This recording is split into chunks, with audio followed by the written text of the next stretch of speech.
So I think it's fair to say that the secondhand film camera market bubble has officially burst now.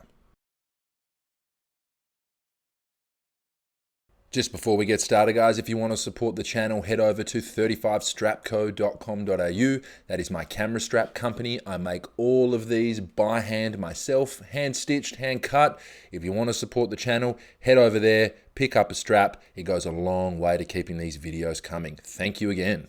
Now, just to preface this, guys, I'm talking about the buying and selling of secondhand film cameras within the Australian economy. I can't comment on what's happening in the US, Europe, Canada, any of those other places. I can just comment on what I see happening with the Australian dollar currency in our country. So let's move on. So for the last 6 months, I have never seen so much high-end film camera gear for sale on the second-hand market. It seems every other day, a Leica, a Mamiya 7, a Hasselblad, something is popping up for sale because people have realized now that, finally they have realized, that with the rising cost of film, the unavailability of film, it doesn't make sense to have a whole lot of money tied up in these film cameras, which is costing people a lot more to shoot. People have realized they don't need these super expensive cameras and lenses to essentially take the same type and style of photos. Now, you'd have to be a very, very good pixel peeker or have eyes better than me to be able to tell the difference between a photo shot on my Nikon FM3 with a 50mm lens, a decent 50mm lens, to a photo shot on a Leica M6 with a Leica 50mm lens, both on HP5 black and white film. You would have to be very, very good and know your stuff to be able to tell me the difference between those two photos. And I think people have realized that they can get away with still having fun and shooting the less expensive film cameras out there. So people were dumping their gear left, right, and center. Now, what I've noticed that's happened is the gear is not selling. It's just sitting there. And it's sitting there for a while. And it's not until multiple price drops that that gear is actually selling. So the market, I think, has burst, and I think it's a good thing. Unfortunately, some people are going to lose money, and it's going to be a repeat of probably what happened in the early 2000s, not to such a drastic scale, obviously, whereas between 2001 to 2005, film cameras essentially were worth nothing. People were giving them away in favor of digital. You couldn't sell your Studio Hasselblad kit. No one would buy it. There was just obviously that core group of people still shooting film, but professionally, even hobbyists and the average person were moving on to your little point and shoot styles. Film was, it was dying essentially back then.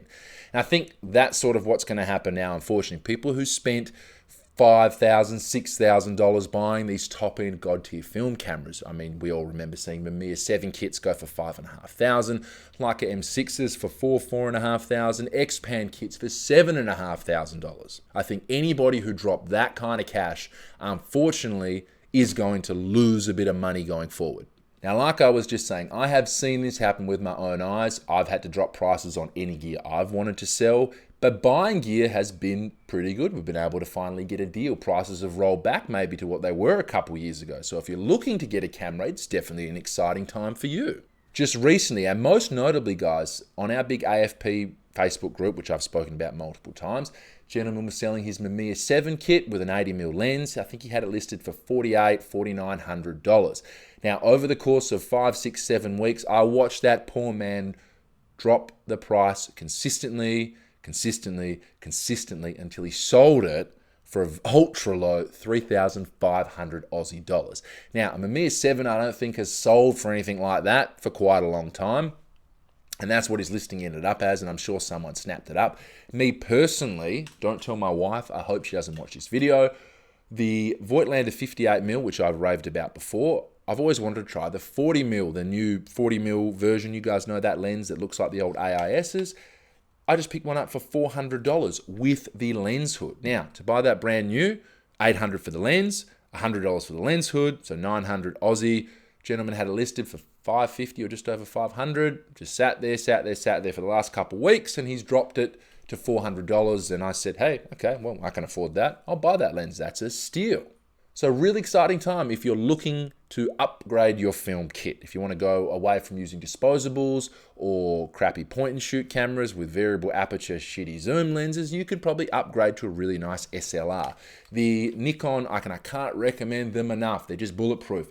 The Nikon FE and FM series of cameras, FE, FE2, likewise FM, FM2, you can get those really, really cheap right now. And you can get some amazing lenses cheap. They are just really good value for money, and they are going for prices that they probably were at a couple years ago. So what does that mean buying and selling camera gear, at least in Australia here, going forward? Especially when we had the recent news from Pentax.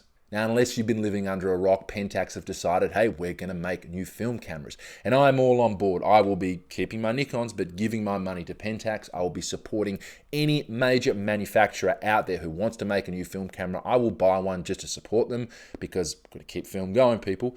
And I think it's a great thing. So when you've got the secondhand market starting to crash, which I really think it is, new companies wanting to make new film cameras, does that mean we're going to have a repeat of the early 2000s again? Obviously, like I said earlier, not to any drastic scale, but camera prices, secondhand film camera prices are definitely dropping.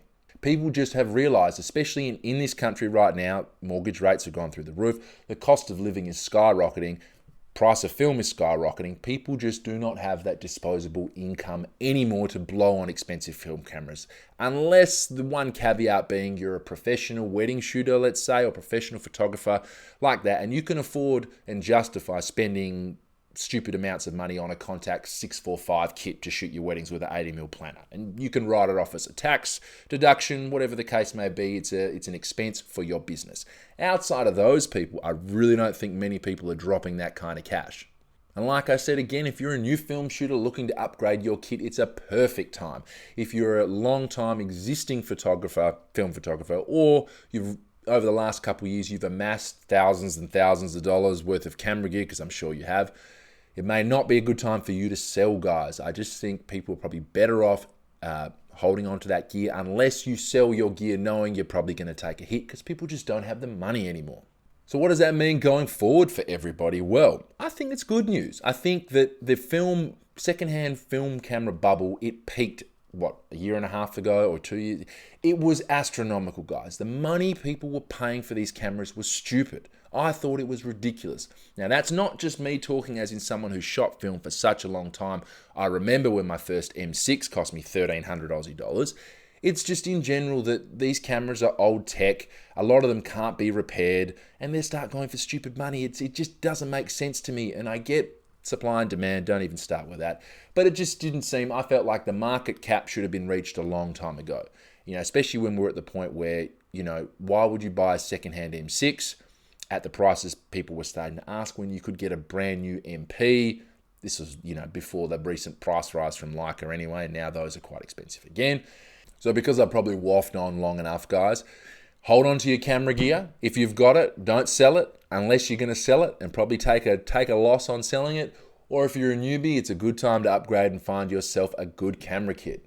So I'd love for you guys to chime in down below and give me your thoughts on this matter.